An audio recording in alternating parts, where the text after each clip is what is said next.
Hello to anyone who cares, my name is Silentesque, and welcome to Dawn Chorus, the demo.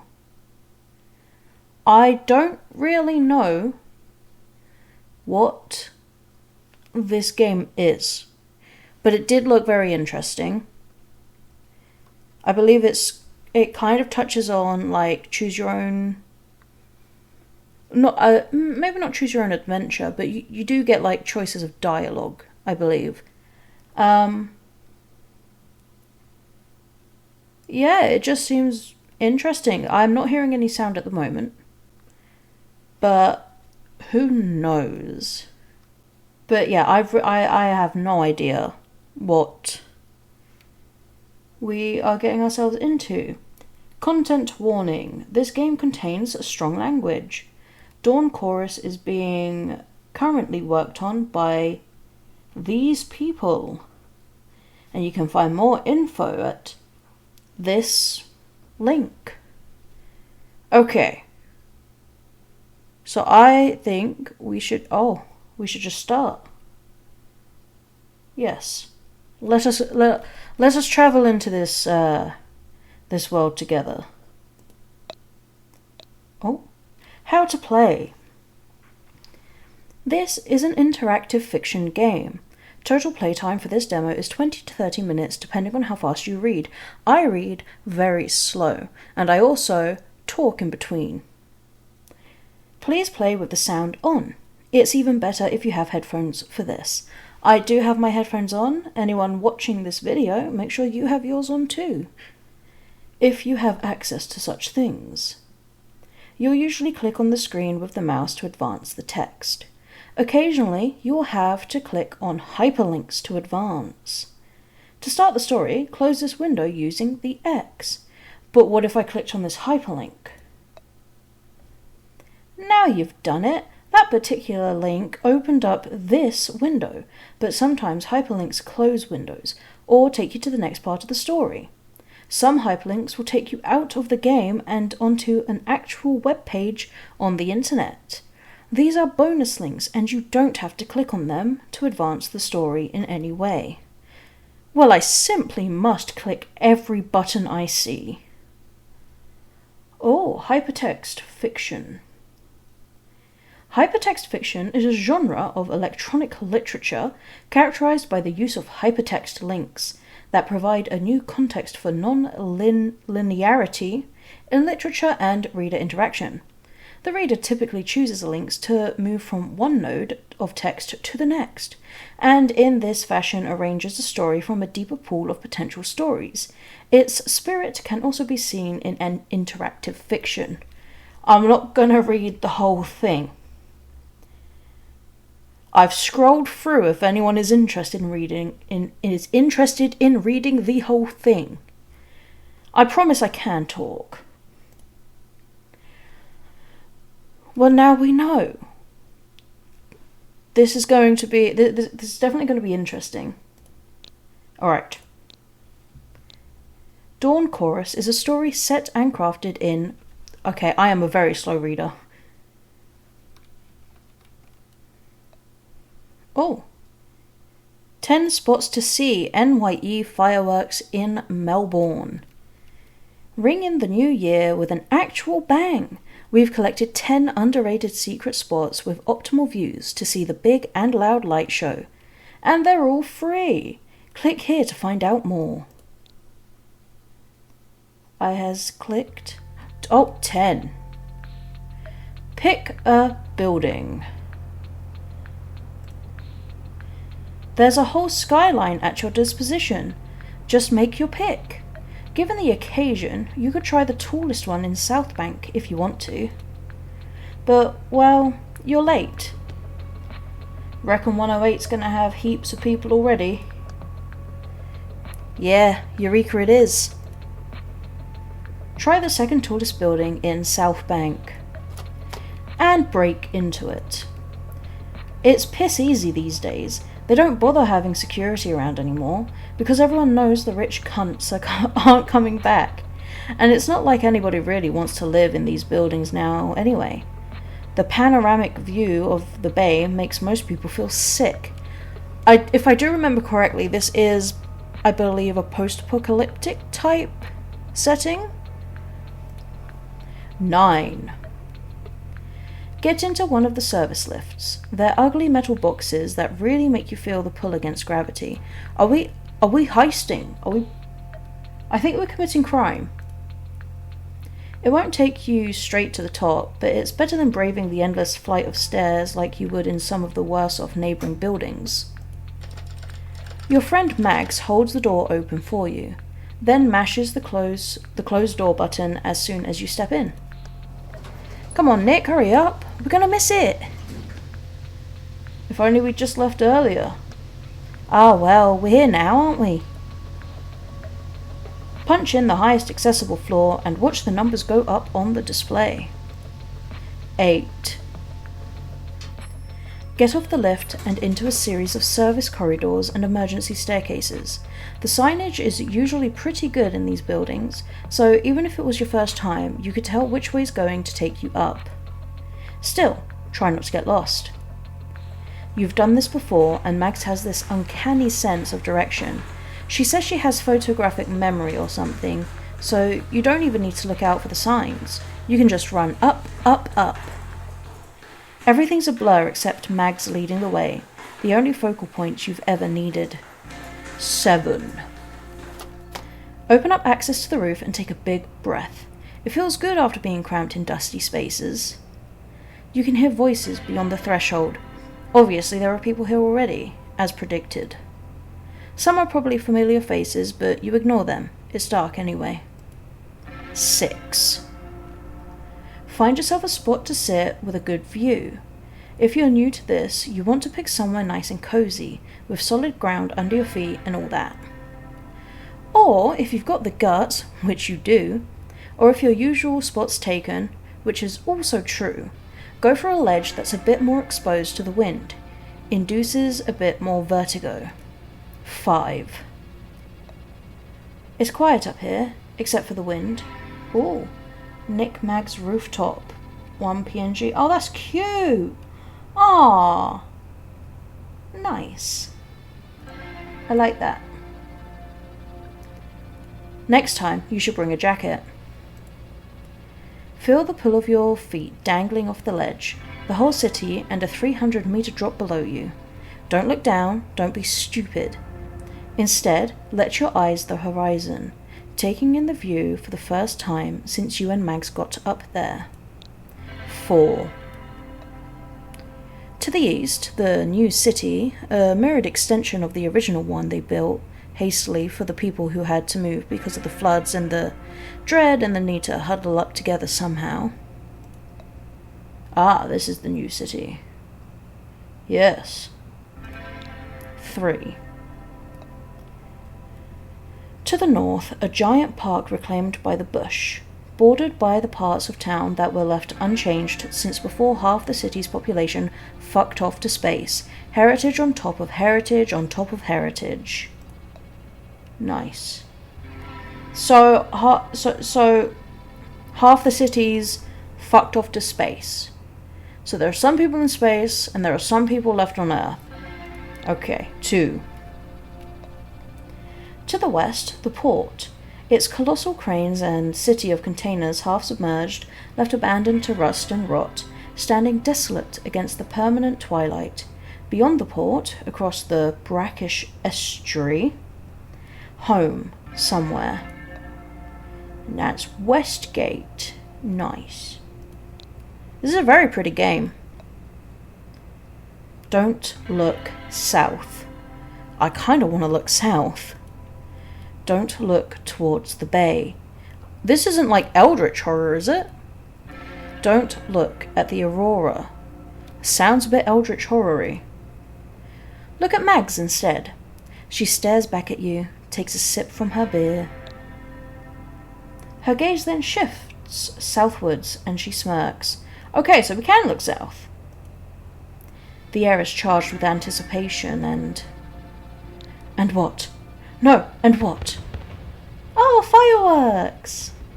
Oh, there's something. Happy New Year! Aww! Oh, there's something very, sort of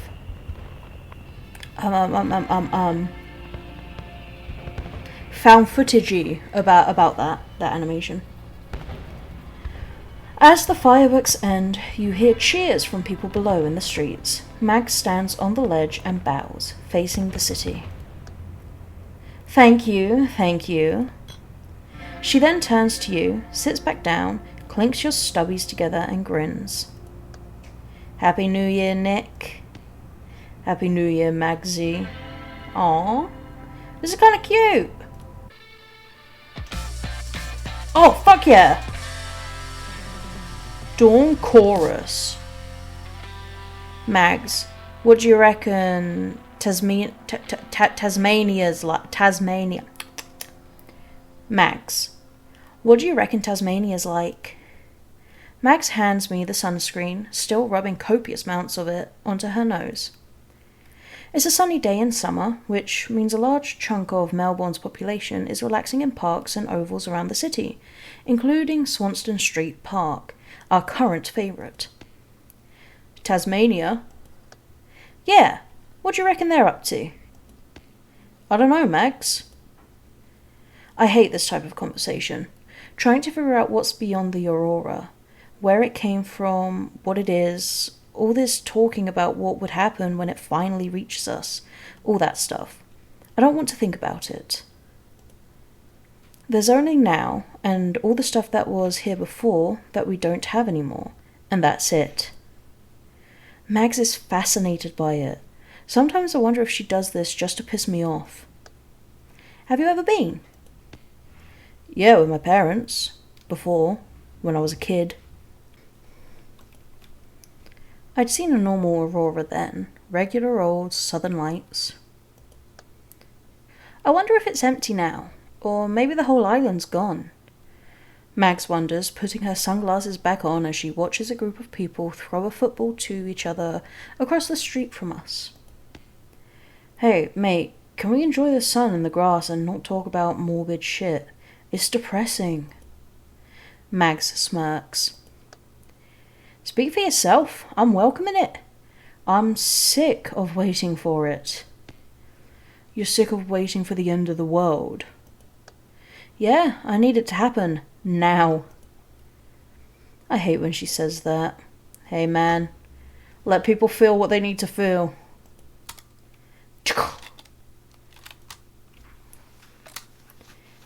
Initializing. Establishing rhizome connection 100%. Connected. Welcome to Grapevine. Check this out, RTF. Excerpt from the autofiction memoir Dawn Chorus by Alice Roman, Y-4 2064. Okay. When the aurora first appeared on the horizon, nobody knew what it meant, but somehow it still felt like a foregone conclusion. It felt like a novelty then, when leading scientists and military organizations alike flocked from all over the world down to Melbourne to study it. Before then, we lived through life with the understanding that exciting events only ever happen elsewhere. The excitement turned into something else entirely when they announced the aurora was the vision of a future cataclysm. We all saw the projected dates of when our world would end. People naturally left Melbourne, some moving further north or moving continents, hoping that they'd somehow be spared, that the city isn't, as some predict, merely the epicenter of a spreading disaster. For the rest of us who stayed behind, accepting the new normal was surprisingly easy. The world's dying, but, well, you still have to make dinner every night and pay rent every month somehow. I was 8 when the Bureau of Meteorology added aurora progression to the weather forecast. Analyses and theories on how the phenomenon might work became boring as we casually counted down the years to when it was predicted it'd finally be above us, as a local alternative to the Gregorian calendar. The aurora still, to this day, hangs in the sky, a Damocles sword of celestial proportions dangling above us. It's been 20 years and we're still here, still counting down the years. Of course, I would be remiss not to mention the effect of the Hum's return to Melbourne. Ooh, the Hum. The Archived Encyclopedia. The Hum. The hum is persistent and invasive low-frequency humming, rumbling, or droning noise audible to many, but not all people. Hums have been reported in many countries, including the United States, the United Kingdom, Australia, and Canada. They are sometimes named according to the locality where the problem has been particularly publicized, such as the Taos Hum in New Mexico, the Windsor Hum in Ontario, and the Melbourne Hum in Australia. The Melbourne Hum. The Melbourne Hum is a phenomenon that was first reported in the 1970s. The number of reports declined in the 1980s until they surged again in the 2060s. The nature of the phenomenon is unknown, and some have dismissed it as psychosomatic. Description. The hum has been described by various reports as a low throbbing or pulsating noise, often compared to an idling engine, although some notably describe the sound as harmonic. Various reports, all collected data. Descriptions of the Melbourne Hum. Excerpt from data collected by Dr. S. Huang. I apologize if I have butchered the pronunciation. Computer engineer and hum researcher. Hum researcher is a crazy title. Like an idling bus or other such large vehicle, but muffled and distant. A low droning sound. I don't know if it's in my head or outside of it. Sounds like a constantly buzzing swarm of wasps. Thought it came from within my walls. I even called a wasp nest removal guy, but they didn't find anything. So yeah, it sounds like a lot of wasps. It's not just the sound, it's the vibration too. It's intermittent, but I find it hard to focus when I hear it. Low rumble that sometimes sounds like a singing voice. I can't make out the words. I've been hearing it for so long now, I get worried when it goes away. I think of it as an old friend.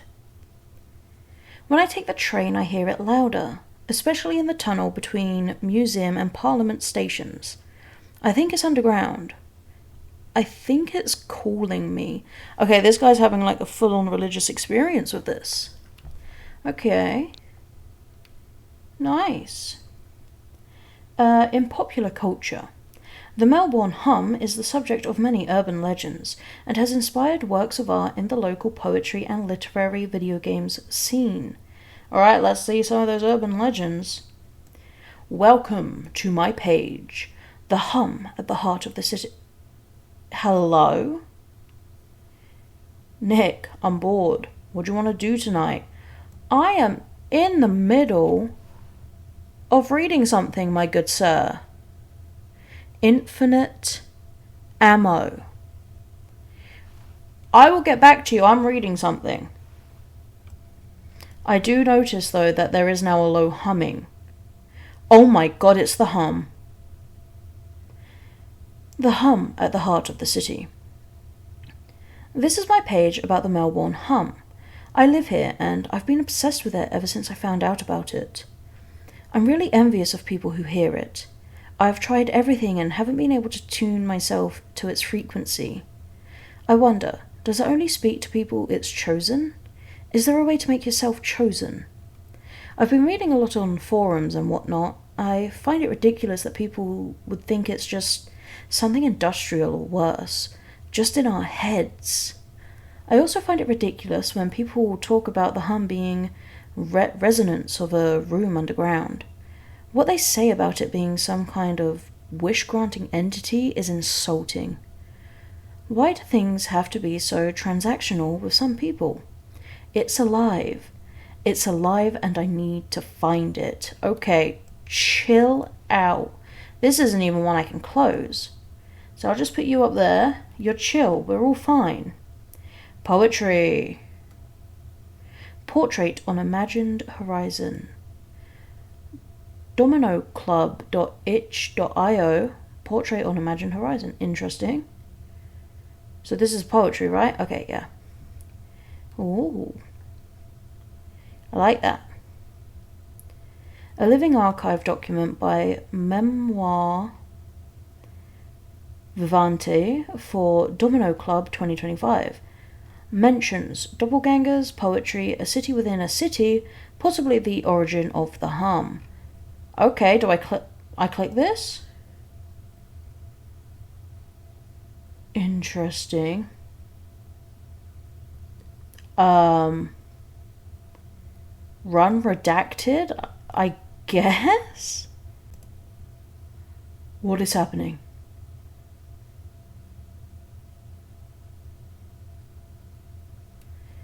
Oh, it's loading.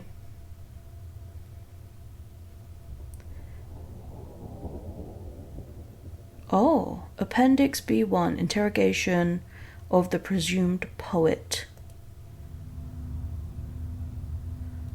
Suspected author of Portrait on Imagined Horizon and something else. AR. Oh, okay. Yeah, look, I didn't write this. And... oh, okay. Your name is blank blank, yes?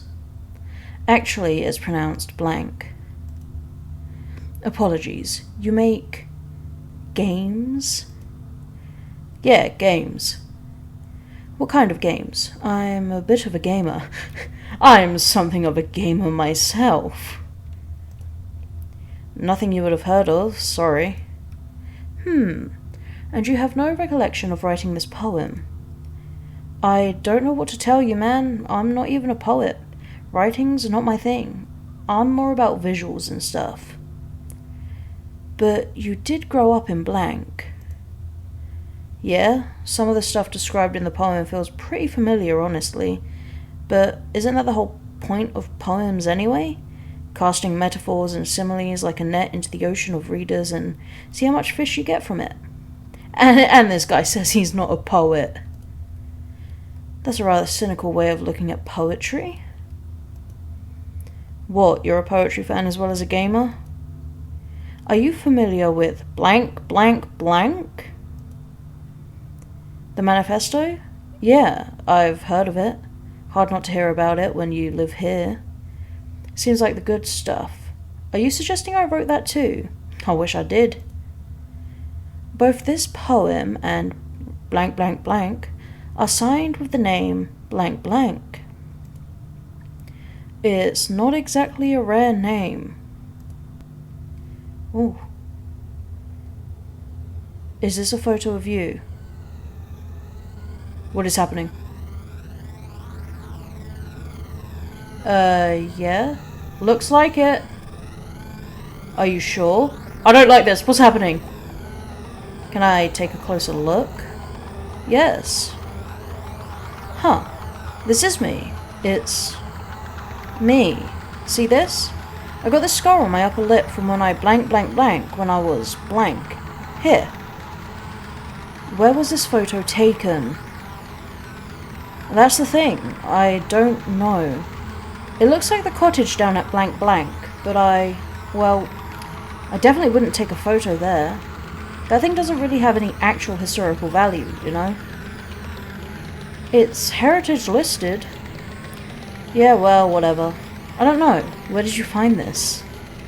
I'm afraid I can't tell you. Right, classified shit. This is...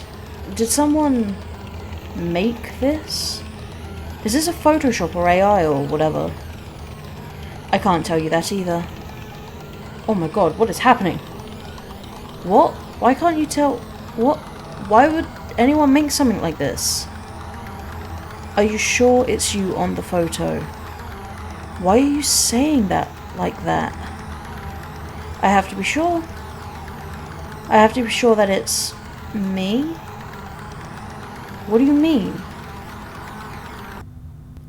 End of relevant section. Continue. What is happening? I thought I was just having a nice time. How can a person disappear twice? Okay. Blog post by blank on blank.neocities.org. I just read that manifesto.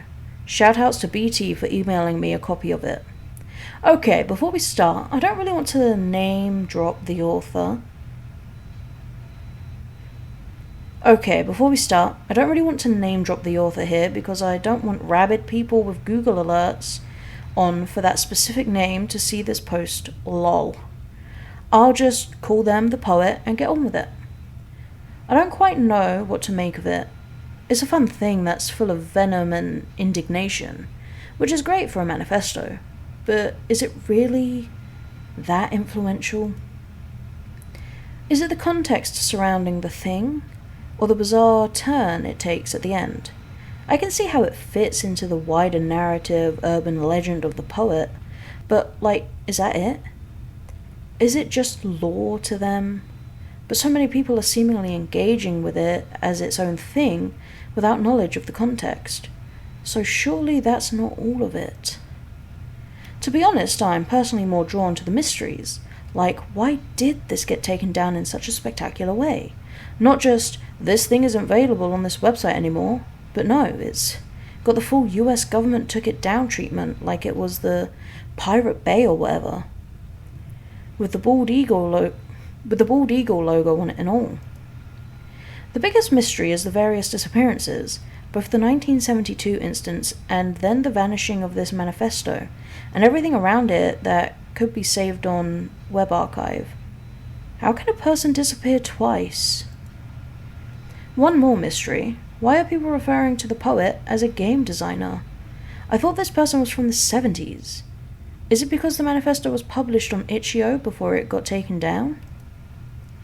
There's a whole bunch of theories about how the poet time-traveled or were abducted by aliens or whatever, but to me it seems obvious what happened, especially with that manifesto ending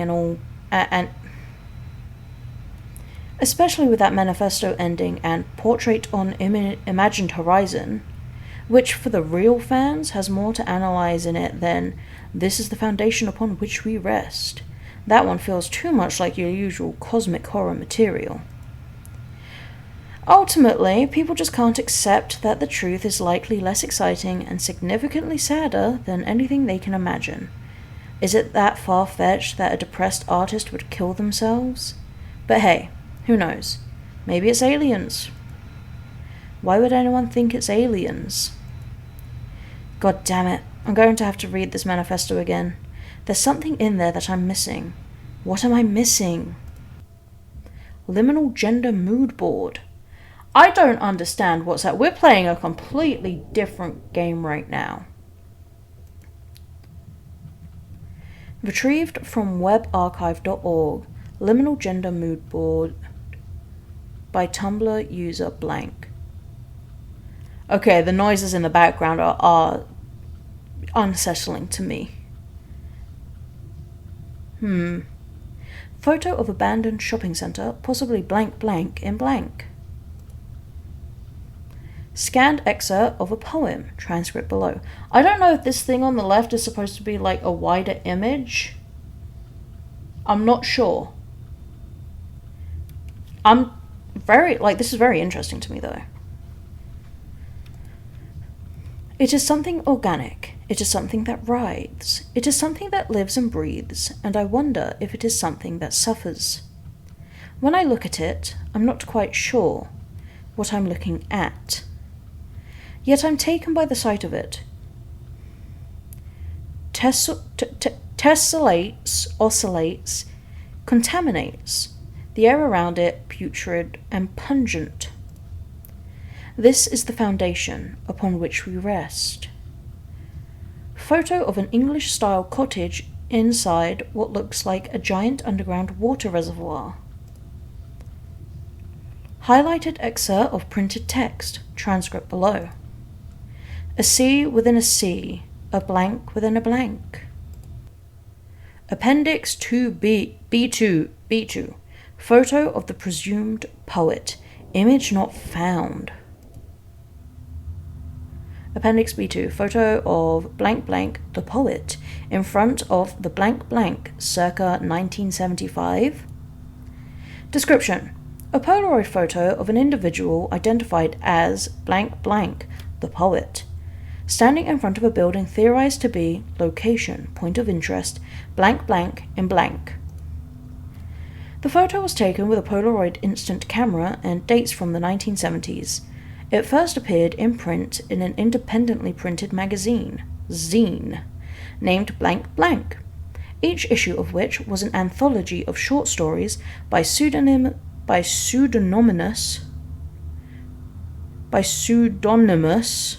frickin' hell contributors presented as non-fiction, usually revolving around paranormal, great. I promise I can talk. Paranormal phenomena and UFO conspiracies. The photo was featured in issue number 9, Declassified, published in April 1975, alongside a poem titled This is the Fountain. Guys, this is the fountain, okay? This is the foundation upon which we rest. The photo has been widely circulated on the internet since the mid-2000s in urban legends forums and beyond due to its perceived eerie appearance, with some communities claiming this photo and the poem accompanying it were produced after blank blank, the poet, went missing in February 1972. Oh. The correlation between blank blank, the poet's disappearance, this photo, the poem This is the Foundation Upon Which We Rest, and the poem unearthed in 2005, Portrait on Imagined Horizon, is currently unknown. This post has been deleted. Oh. I don't like the movement I'm hearing. Screenshot of a now deleted post by Tumblr user blank, identified as an individual named blank blank, redacted transcript below. A few years ago, when I worked at blank in the city, I used to go on blank, NB, regional vernacular for smoke break, on blank street and watch the blank, NB, regional vernacular for tradespeople, working on the blank tunnel across the street. There were so many of them in the city then because of all the construction. Great if you want to look at hot working men. Anyway, there was a particular guy there I thought was the most beautiful man who ever walked this side of the planet. He'd also taken his break on Blank Street, so we'd just be smoking across each other every other day. Once I saw him hike up his high-vis shirt to wipe some sweat on his face and look... Okay. Once I saw him hike up his high-vis shirt to wipe some sweat on his face and look... Okay, listen. His belly and hairy chest... I wasn't a girl anymore at that point, but I distinctly remember thinking, yeah, I wouldn't mind playing the part of a girl for him. You know, normal shit. I'd stare at him and sometimes I'd imagine him blank blank my blank blank and blank and be obscene. Awesome, dude. Mostly though I hoped he'd notice me. Somehow, even though I wasn't straight guy fantasy material, I guess I imagined myself as the guy who would turn this guy gay or something. I don't know. I had severe depression back then, honestly, and clearly it was affecting my judgment. Hey man, I don't judge. You have your fantasies. Anyway, that was my routine. Every day I'd get out through the building's service entrance, light a blank, MB, regional vernacular for cigarette. Regional vernacular for cigarette. I think I know exactly what that word is that's redacted. And see if the guy came out at the same time. I got pretty good at predicting his pattern. He never once did look at me. Oh, that's sad. One day he stopped turning up. I assumed it was just that he moved to another site or got a different job or whatever. Just like that, my fun break activity was over. A few weeks later, I was in the waiting room at my GP's office, and of course, they've got the TV on real loud, and that's when I found out about it. Some kind of catastrophic flooding in the tunnels or something? Crazy stuff. The craziest thing, though, was that he was one of them. One of the missing workers. I couldn't believe it when I saw his portrait up there. It was fucked up. He was beautiful. A couple of days ago I saw him again. I know, but it's true. It was him. Either him or some kind of fucked up beautiful doppelganger. But he was the same corner of the street, smoking the same brand of cigarettes. Sexy as ever, unfortunately for me. I need to find out what's going on. I know his patterns. Next time I see him, I'll go talk to him. I'll ask him what he saw down there. Oh my god, this is bizarre. This is crazy. I'm loving this. Portrait on Imagined Horizon. I don't know how long this specific section is. Oh my god. There's a tone shift. Oh, okay, we can do this, guys. I wake up covered in sweat. In the memory of a city. Under dark clouds charged with the threat of rain. The air hangs static. Suffocating. Subtropical. Cloves clinging to my skin. Deceptively familiar. Picture me now as sliced meat tightly packed. Between plastic wrap and styrofoam tray. Forlorn and forgotten at a bus stop. Asphyxiated left to rot. I walk down a corridor lined with pipes and cables. Narrow intestine in the bowels of this city. The silhouettes of buildings above cut the grey sky in an approximation of a ceiling. Stop. There is a clearing. In this forest of passageways, there stands my mother, or what looks like my mother, or what I think my mother looks like. She does not react, looking past me. At a suspended point on her imagined horizon. I follow her gaze and find myself staring at a portrait of me, age 10, staring back calmly. A simple, sudden sadness overwhelms me. As I try to close the distance between us, as I try to get her to see, really see me, as I try to get the words out of my throat, a plea, a spell, a mantra, a curse. I just want you to understand me. Warped by humid acoustics, the words come out in English, a language she does not speak. End. Holy shit. Portrait on Imagined Horizon by Memoir Vivante for blank blank. Jam number 9, 2025. I want to believe. Domino Club forever. Declassified. Addendum. Credits and attributions back to index. Okay. Okay, so that was everything. Holy shit. Whoa. Oh, in the visible world there are stars, and under the stars there... Whoa. Okay. In the visible world there are stars, and under the stars there is the sky, and under the sky there is a tree, and under the tree there are its roots, and within the roots there is a forest, and in the forest there is a house, and in the house there is a room, and in the room there is a man, and on the man's shoulders there stands the visible world. Okay, my eyes got really funky trying to read that. Declassified addendum. Credits and attribution P0097A3. Portrait on Imagined Horizon is a mysterious interactive story that was made by Memoir Vivante, Cecile Richard and haraiva, for Domino Club, Jam number 9 in April of 2025. All known tools and assets used in the making of this project are listed below. Okay. Holy shit, that was like a whole other game. That's so cool. I guess I go back to Dawn Chorus now.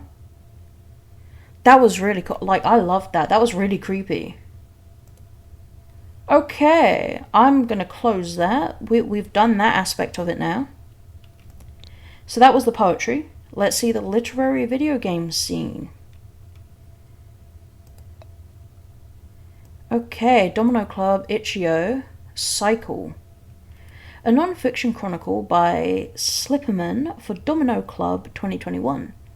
Mentions possibly paranormal subterranean activity, Melbourne life in the 2020s. So this is sort of like, what I'm assuming is, these are obviously standalone games or experiences on Itch.io, but that weave into the story that's being told here. Yeah. How long does this one take? Let's see. A few minutes. Okay, we'll do this one as well, because this is all very fascinating to me. Like, I want to experience everything they're trying to put out. So let's run Cycle. Cycle.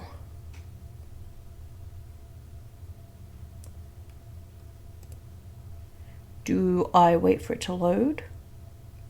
Oh, start. Oh, okay, this doesn't really fit fully. Okay, start. Okay, here we go. My grandfather was a coal miner. He would occasionally tell stories about the mines, but I was too young to really understand what he meant when he described the low hum of the earth, the suffocating presence of several thousands of metric tons of rock above and below you, the shivering warmth of your fellow men, cooped up by dozens in an elevator as you descend deeper and deeper into the dark. Holy shit. Ooh, these images are really creepy. You're contracted to go underground to extract something precious from underground, and you leave something else equally precious underground. Oh. One of the few things I vividly remember about my grandfather's stories is how he'd exclusively refer to the tunnels as entrails. How oddly it struck me. Oh my god, okay, we've even got, like, links here. Does he mean the mineral oozes? Didn't people make these tunnels? Okay. He retired in the 80s when they closed the last mine. A few years after a coal dust explosion that killed 20 workers, most of them young men brought in as part of a state incentive to reopen coal mines to boost the economy after the petrol crisis in the 70s. It was the worst disaster in history of coal mining in the region. After 2 centuries of extraction, the veins had dried up. My grandfather said that after generations of blood, sweat, and piss as offerings, the entrails were finally satiated. Oh my god, these images. Oh, what is this? Which button do I put? Do we go next, or do we click the sun thing? I'm going to assume we click next. Okay. Every large city has an equally large underground system. Sewers, service tunnels, air raid shelters, and bunkers. Most of those are ones most people will never see. Then there's the other ones. Car parks, underground railways and their underground stations. Your basement, if your building has one. I have a friend who tells me about work.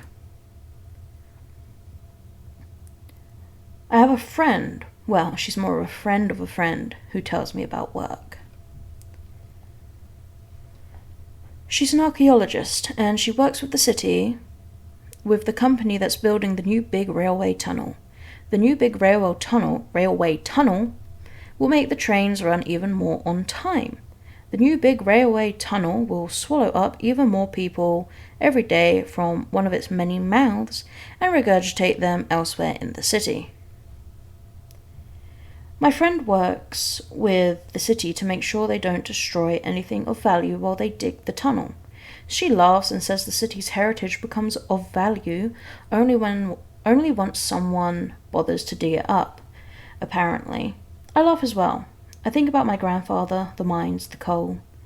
I think about the entrails, the warm tunnels, the low hum of the earth, the becoming darkness pierced only by headlamps.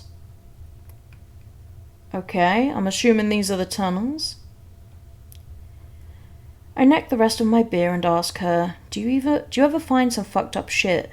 Human remains? Worse? My friend tells me no, they don't, and even if they did, she wouldn't tell me about it.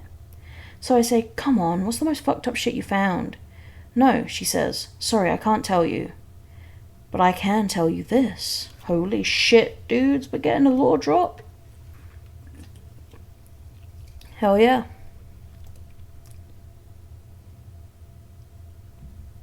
Every large city has its fair share of rumours and urban legends. We're not getting the lore drop.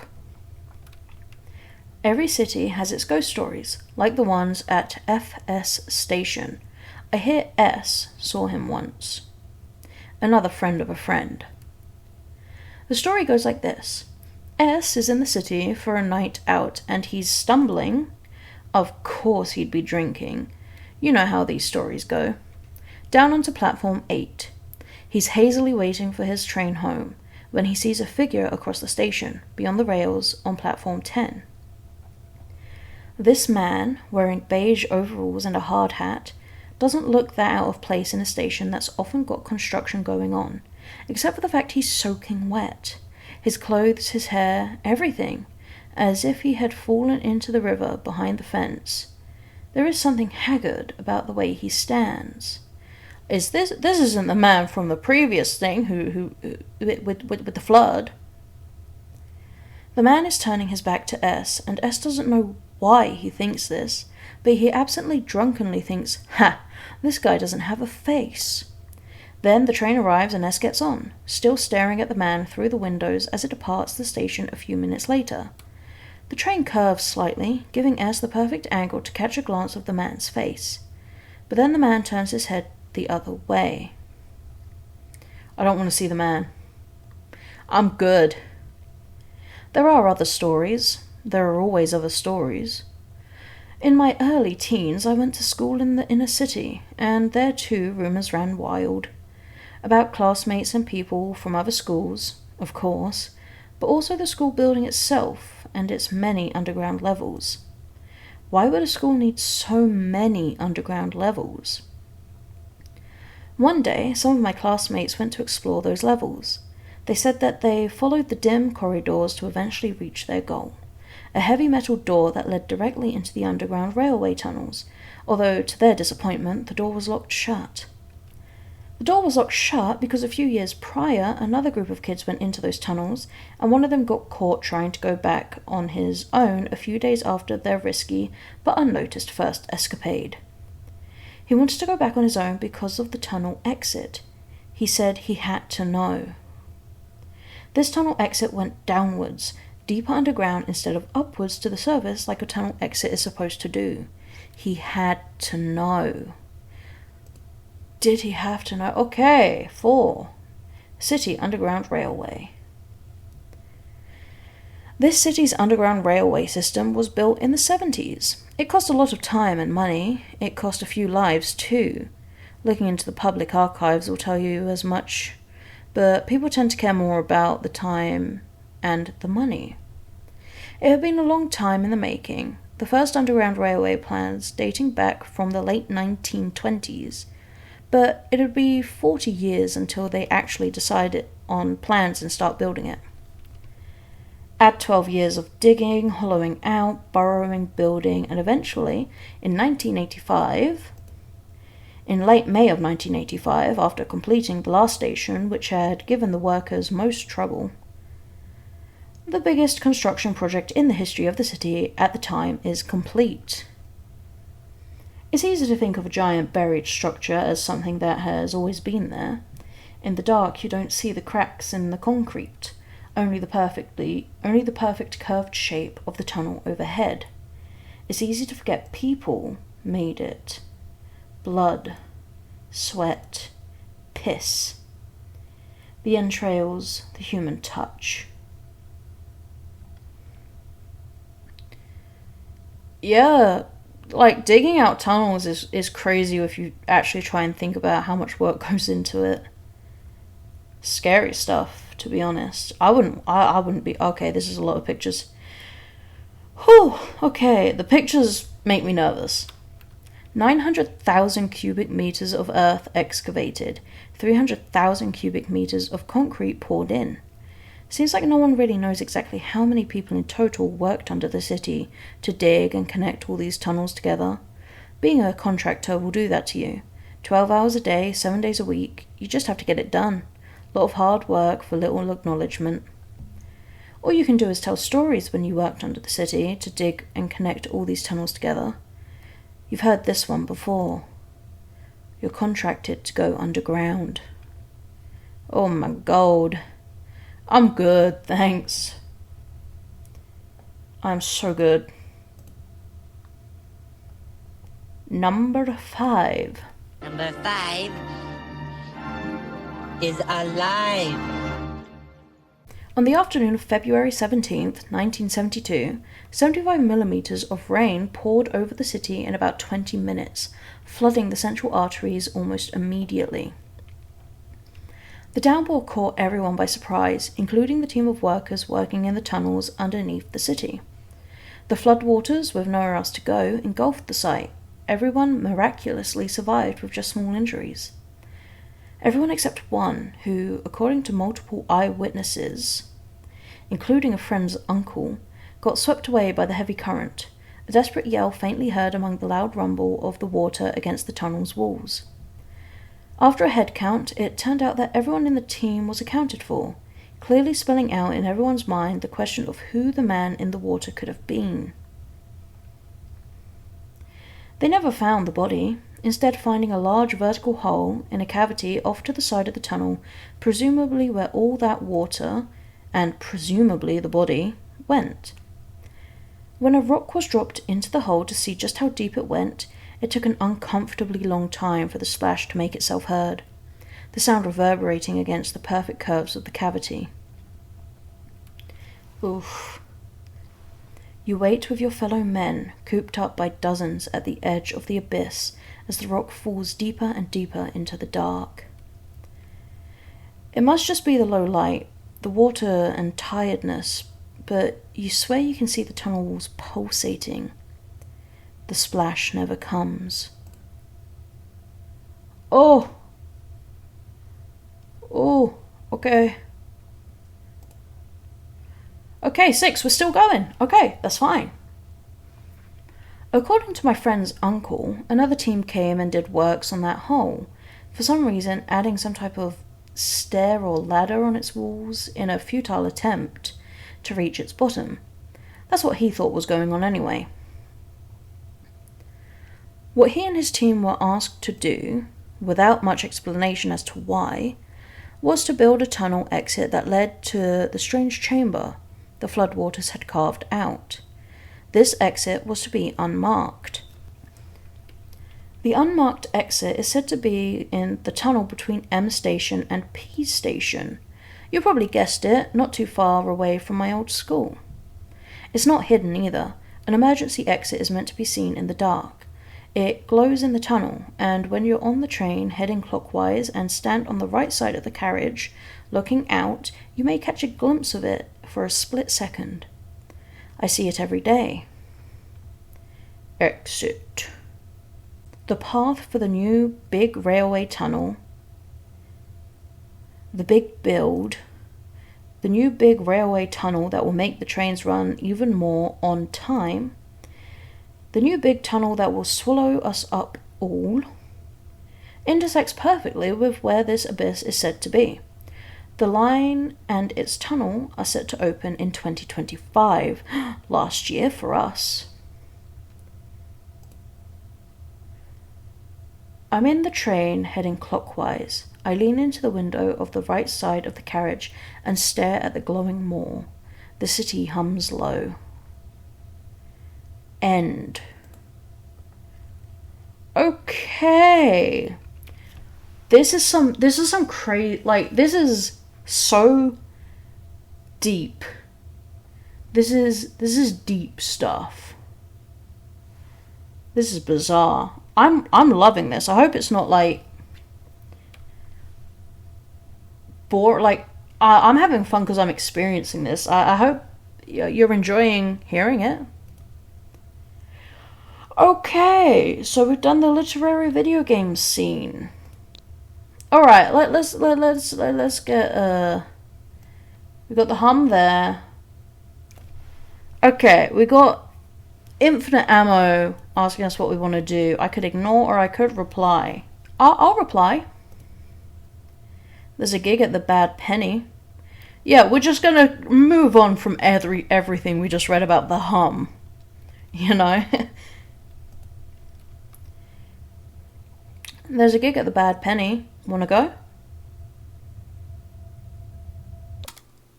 Oh! And we are moving on with this story. Hell yeah. A distorted note still ringing in the air. The band steps off the stage. I like this bit. The ritual of both band and audience taking a moment after the show. The basking in the lingering energy of it. Then the magic fades when the venue's sound system starts playing music again, and it's time to pick up your gear and put it away, and the crowd goes back to the bar for a smoke or go home. I wish I could play gigs again. When Cam was still around, we played shows all around the city, and that was the stuff. One time, we opened for this other band in this weird bar in Collingwood, and... Nick! I'd meant to avoid running into people, but... oh well, you can't escape for too long in a venue like this, in a city like this. So there's Gaz coming out of the green room waving at me. It's been ages, how have you been? Hey Gaz, you guys were good tonight. Aw, cheers mate, we did alright, Gaz smiles. You were gone a while. I guess it makes sense, but still, I was thinking about you. Here, I'll shout you a beer. I'm alright mate. Just take the damn beer, Nick. This is why I was avoiding people. You dip out of the scene for a few months, and then when you show your face again, people think it's time for a barrage of questions and catching up. I hope he doesn't ask me if I'm still making music. Are you still making music? Fuck. Yeah, Mags and I are still doing stuff with the band. We've been writing a few songs, you know? Gaz's expression shifts a bit. Oh, cool. He looks around. How's Magda? Is she here?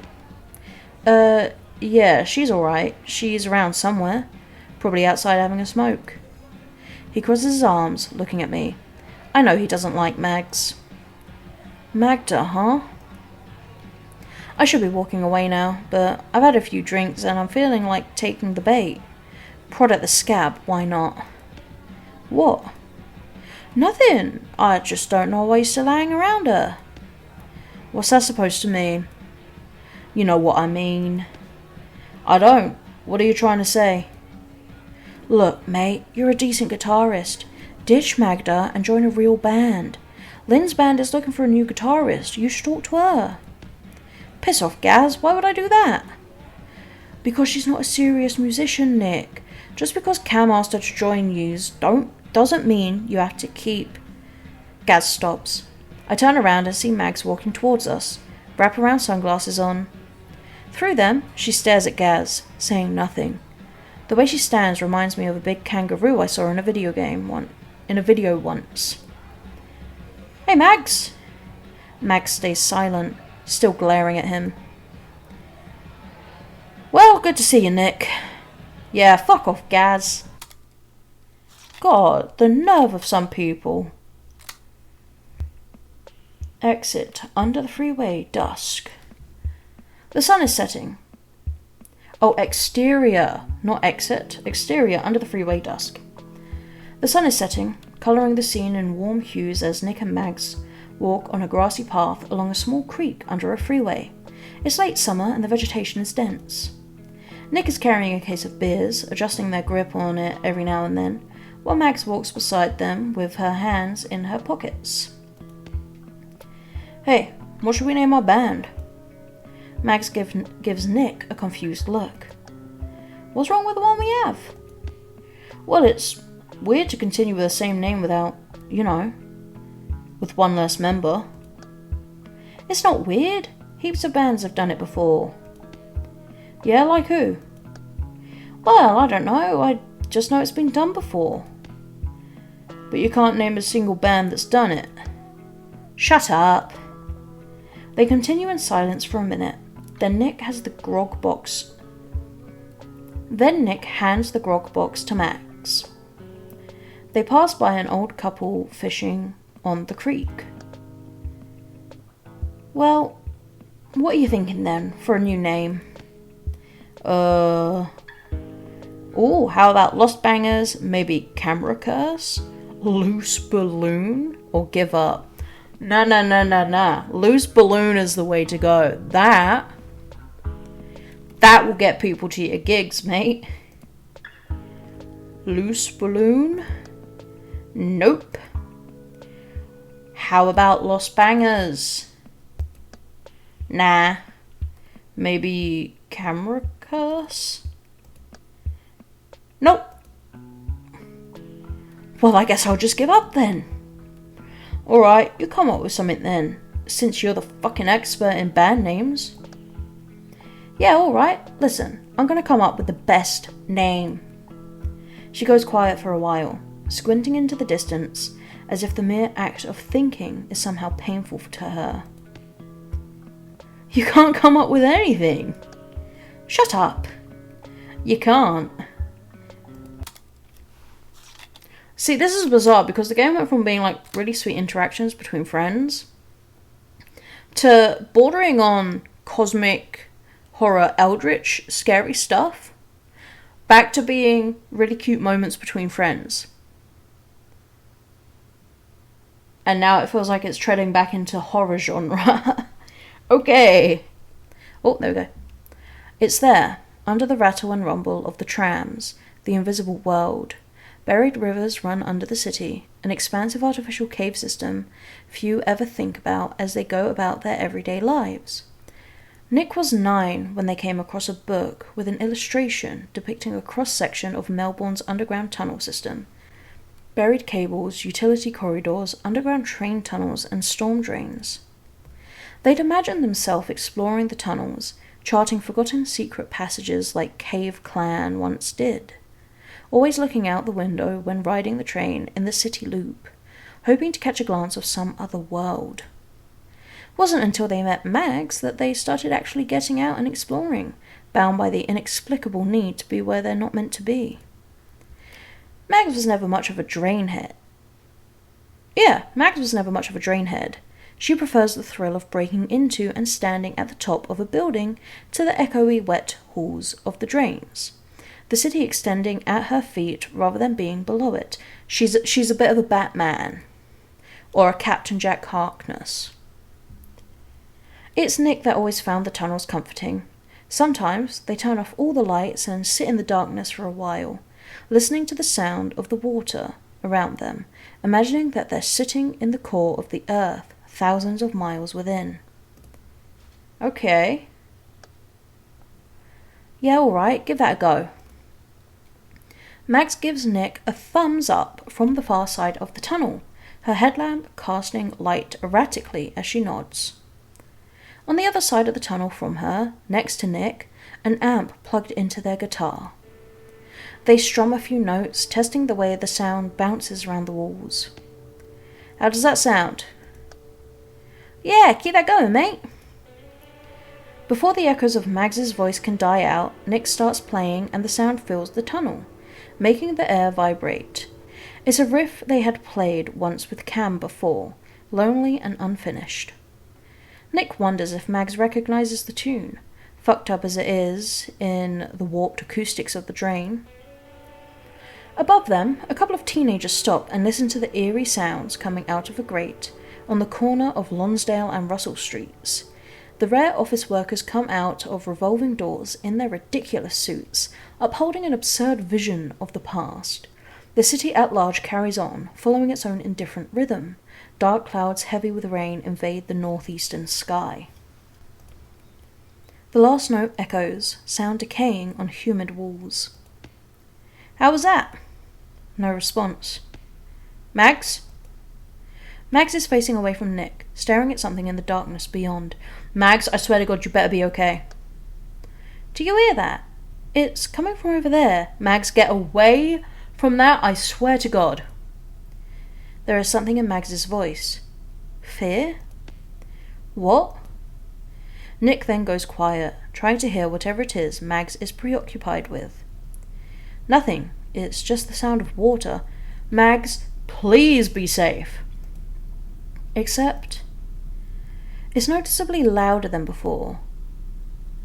Nick shines a light into the stream. Is it going faster? Is it getting louder? Shit. If this water's about to deck these kids, I'm gonna cry. Well, they're not kids, they're in their 20s. But still. Nick looks into the tunnel again. Mags is gone. No, I don't like where this story's going. Mags? Then a gust of cold wind makes the tunnel howl, and it confirms everything. They had checked the weather beforehand. Nothing on the radar had suggested even a drop of rain. It's been sunny for the past week. Fuck. Mags better be okay. I swear to God, I am already emotionally attached to this woman. Shit. Mags! Flash flood! Where the fuck is Mags? Nick runs into the tunnel, violently unplugging the guitar from the amp as they move upstream. They find Mags standing in the darkness, headlamp off, staring into a side drain gushing with more and more water. Mags, I don't care what you think you're seeing, get the fuck out of there. She's wide-eyed and white as a sheet. Nick, can you hear that? Mags, let's go! Now! Nick grabs Mags by the hand and runs. Another, more violent gust pushes them downstream, suggesting that a mass of dark water is fast approaching. Fuck! No, be okay.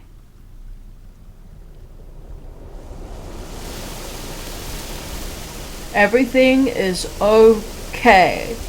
Our main characters are not gonna die. Whew, okay. We're fine. Nick and Mags lie down breathless in grass. Nick inspects their guitar for water damage, then sets it aside. What the fuck, Mags? Mags pulls out her handheld recorder from her waterproof backpack. Look, it's fine. It's not fine, Magsy. I lost my fucking amp. Yeah, I know. Listen, I heard something. Mags has a strange expression on her face. Is it the shock from almost getting caught in torrential rainwater, or something else? Shit, Mags is gonna be a crazy one. She's seen something she's not supposed to see and she's gonna go fucking mental. Down there, deeper in the tunnels, did you hear it too? What? What the fuck is Mags talking about? Bitch, believe your friend. You hear your own footsteps on concrete and you instantly know where you are. Then it's the brackish smell of silt and sea, the shipping containers stacked high, the massive cranes towering above it all. The sun is setting, bathing the whole scene in warm, syrupy light. The air is still, as if the whole rest of the world is dampened, all sounds cast into a dead room. You know where you're supposed to go. You're all instinct and muscle memory. It's like you've always been heading there. She's standing there, on the far side of the docks, turning her back to you and looking out into the bay, the aurora shimmering on the horizon beyond her. She looks so small against the immensity of sky. Mags! You're walking faster and faster, then you break into a sprint to catch up to her, and you think of all the times you've done exactly that, following her down into drain tunnels, climbing up those endless flights of stairs, escaping from the occasional security guard after starting a fight at a venue. Laughing, always laughing. You've spent so much of my life chasing after her, and you find that you don't mind that at all. You never did. Mags! Hey! Dread mounts in your guts as you get closer to her. Fuck it, just rip the band-aid off. Grab her shoulder, feel the warmth of her body through fingers clutching the fabric of her shirt, and turn her around to face you. You will yourself to look at her. Please be her. Please be her. It's her. It's Mags. You can't fucking believe how glad you are to see her. But this isn't how it's supposed to go. She doesn't say anything as she looks at you, instead giving you this sad fucking smile that doesn't belong on a face like hers. It's wrong. This isn't how it's supposed to go. Her face blurs, her features smudging into a vague suggestion. You'll forget her face if you were to never see her again. Mags. You still sense her weird, sad smile on her smudged face, and you fucking hate it. You wish she was her usual self, with her annoying smirk and the stupid, defiant look in her eyes that always gets her in trouble.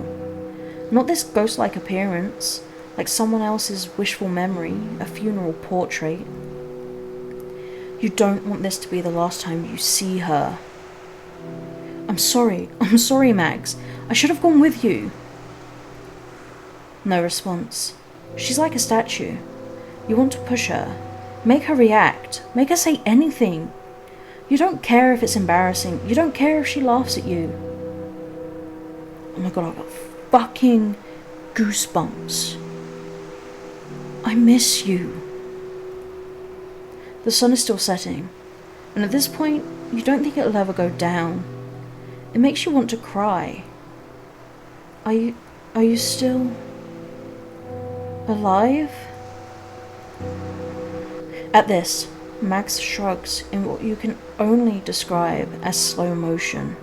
Impossibly slow. But this isn't how it's supposed to go. Finally, she opens her mouth, and she says... Nick's eyes open and focus on the ceiling above them. No, this is fucked. You can't be doing this to me. Okay, I have emotions and they shall not be played with. Got freaking goosebumps, man. That's not okay. You nearly made me cry.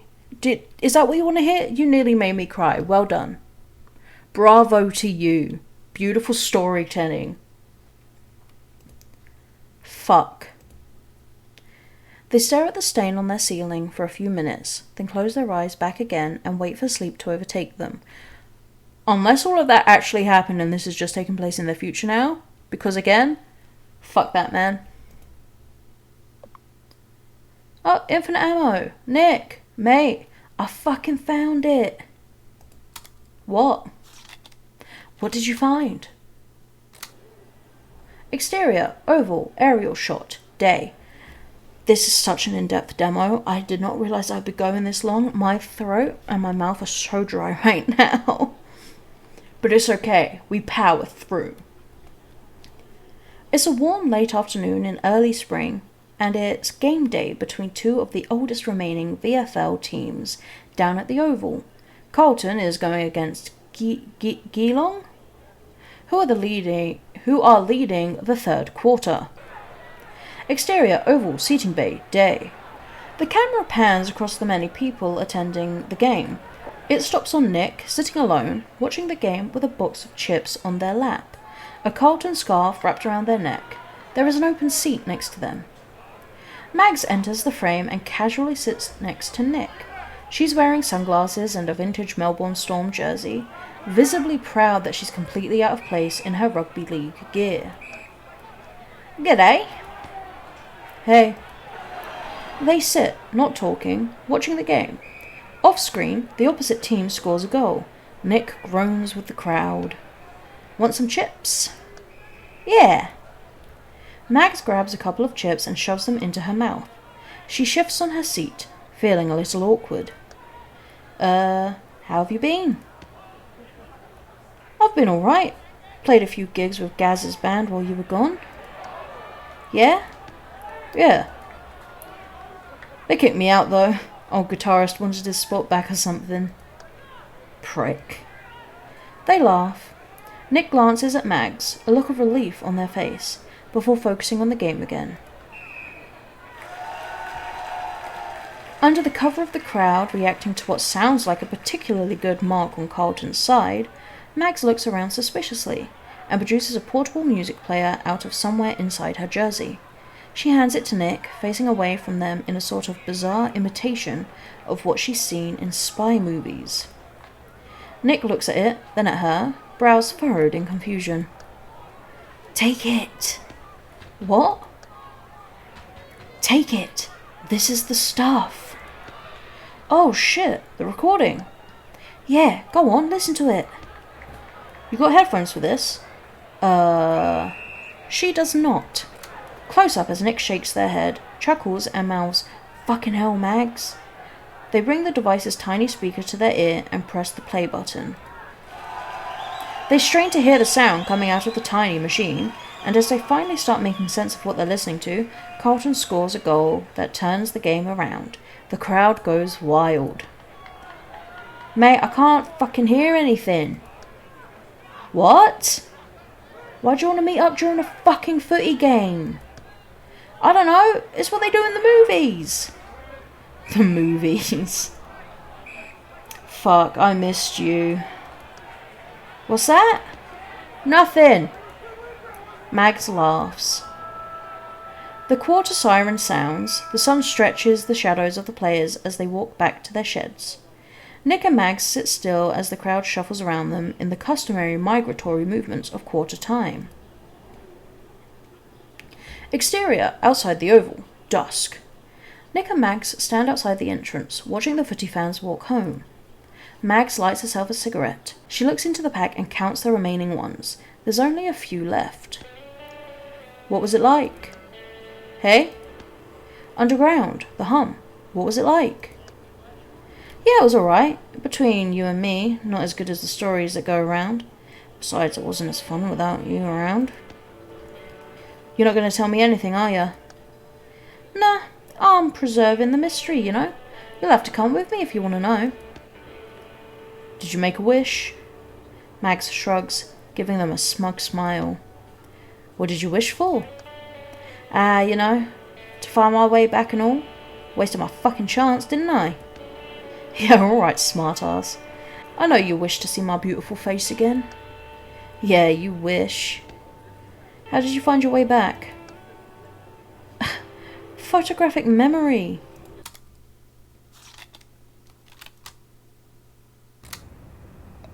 Ooh, back to this. This is such a cute picture. I really like it. It's quiet up here, except for the wind and the eerie song it plays, blowing against the lightning rods. This time, you arrived a bit early, and you picked a nice spot. This corner, sheltered from the wind, makes your jacket redundant. The city is the same as always, and for a split second you wouldn't find it difficult to believe that time has stopped, or is stretching so far beyond your understanding that it may as well have stopped. The city, suspended in time, caught in the aurora's shimmering veil, a fish in a wide net. Glance at your watch to make sure time's still ticking. 4 minutes to midnight. Look across the rooftop towards the access door. There, an unmistakable platinum blonde head. Mags, emerging from the depths, cradling a case of beers in her arms. She's grinning as she walks towards you. Mags sits beside you. Wordlessly opens a stubby with her lighter and hands it to you before doing the same for herself. Watch the city below you. Then watch as Mags opens her crumpled pack of smokes. She smirks, turning it upside down and letting a single cigarette fall onto her palm. Last one. How long have you been waiting for it? Couple of months. Want to drag? 1 minute to midnight. The air charges with anticipation once again. A wave swelling before hitting the shore. Look at Mags, as her gaze inevitably shifts south. Just follow it. You both stare at the aurora on the horizon as the people around you count down, ringing the new year in. Oh! Oh shit! Dawn chorus. Gotta love that music. Thanks for playing. Oh, there we go. Okay, is that... Okay. This is the end screen. And I believe this is where we're staying for now. That was so cool. That went on for long. I know we didn't have to go into all those links, but I really wanted to... This is a demo for... This is a fucking demo. Okay? The art style, love it, as always. The story is just really well written. I'm really enjoying the story of it all. And just, it's fascinating, the interlocking, like the links leading to standalone things that I assume people can just find without this game, that must be like really weird, but that, like, obviously they make sense as their own standalone things. But it's just fascinating seeing this all sort of link in together. And this, for a demo. I did not realize I would be recording for this long. My throat is shot. I don't know if you can hear it in my voice right now. But I loved this. This was awesome, and I really look forward to when the full game releases. I will have to have so many drinks around me, because I'd literally just about finished my drink, and it just kind of pushed me through those last moments. No, I love just the styling of this game as well. It's very unique. Like, I've not really seen anything like this on itch.io before. Maybe I'm just not cultured enough in games, but this feels very unique in its gameplay. And I really do enjoy it. This has been really fun. I didn't expect it to get spooky like that, you know? But that was so good. I'm so tired. But it's good. When a game can make you tired like this, the way I'm feeling right now, that's a good thing. That's a good experience. I'm going to sleep well tonight. I very much look forward to the full release of this game. So please do go and support it, you know. I think it's worth it. Thank you so much for watching. If you enjoy my presence in your life, please leave a like and a comment and subscribe if you want me to continue to show up, you know, in your suggestions and things. Hit that bell too, I assume, I probably should say that. Just for the checklist of things to say. And until the next video, farewell.